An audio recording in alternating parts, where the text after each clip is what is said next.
Hey, what's up, people? Just wanted to apologize for the technical difficulties. I know I've been having some audio problems as of late, and they've been there for a little bit of time now. I actually have a webcam, and microphone built into my laptop.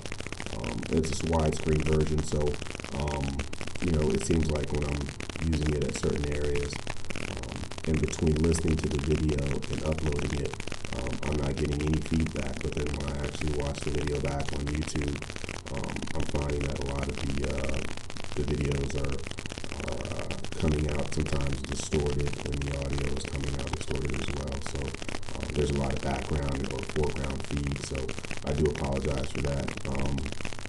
I just wanted to state about this video that I think Dave needs to go back to basics, and what I mean by that is he needs to break out the shoe polish, draw some 4 or 5 inch wide white lines on the front and rear, take his vantage point from the end of the track and the time clock to the starting line up to the 60-foot mark, which is where I think he's having most of his problems. He needs to view the car from the side. He needs to slow down tape, and he needs to figure out what his car is doing or what it's not doing. He needs to figure out if it's in a drivetrain or the clutch or both, and he needs to make the adjustments so that he can actually catch up. I think it's gotten to a point where, at one point, Dave got very comfortable with just being in the eights and having one of 2 or 3 cars in the country that are actually just in the 8-second range. AMS's car back and forth this time last year, they were separated by a tenth, a hundredth. It was such a small margin. It was, everybody was watching when they went to the track. Now they're 4 tenths up, and people are going, what the hell is going on?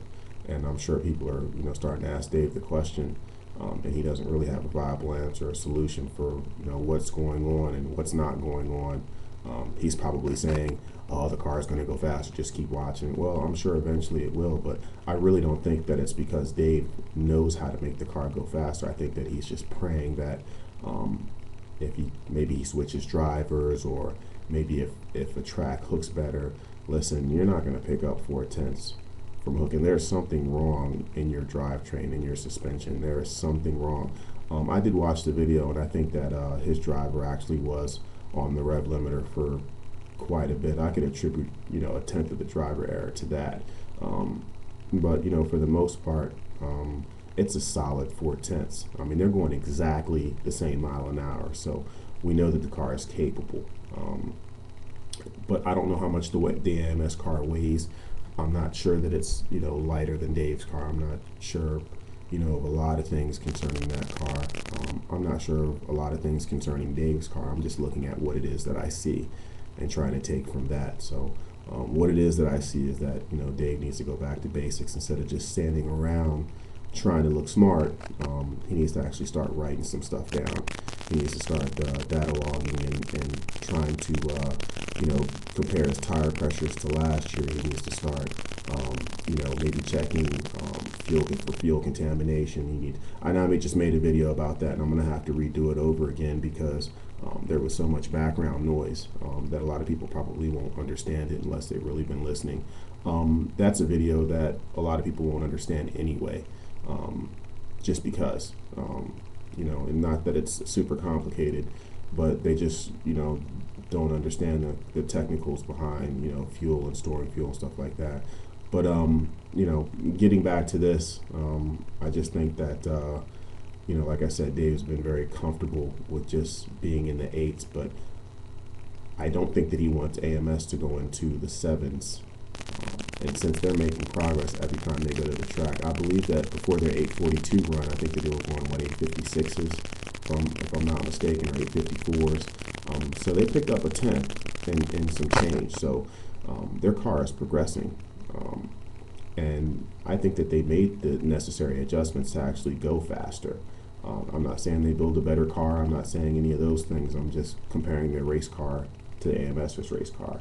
And it's just as simple as that. So people are so quick to become defensive. I can't get on EvoM and talk about this shit because Dave's never going to allow this. And there's a lot of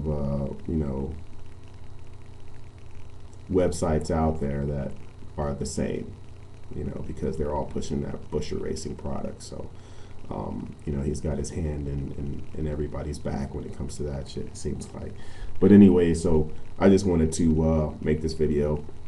A lot of the domestic guys will definitely appreciate what I'm saying. I guess, the way I describe a lot of things, a lot of guys are picking up from my domestic background. They kind of have an idea that, that's more or less where I started. I don't know how they just hear certain things from me in the way I'm, describing certain things. And I guess they just make the assumption. And they're right. My domestic background is real heavy in comparison to, this import stuff. So I do like the import stuff a lot. I just don't like the people as much dealing with Mitsubishis. I'm not saying that the import world is all screwed up and fucked up, and the super guys and all those guys, the Honda guys. I like a lot of the guys that I meet individually, but when you're dealing with a lot of these shops, these Mitsubishi shops, this is unbelievable.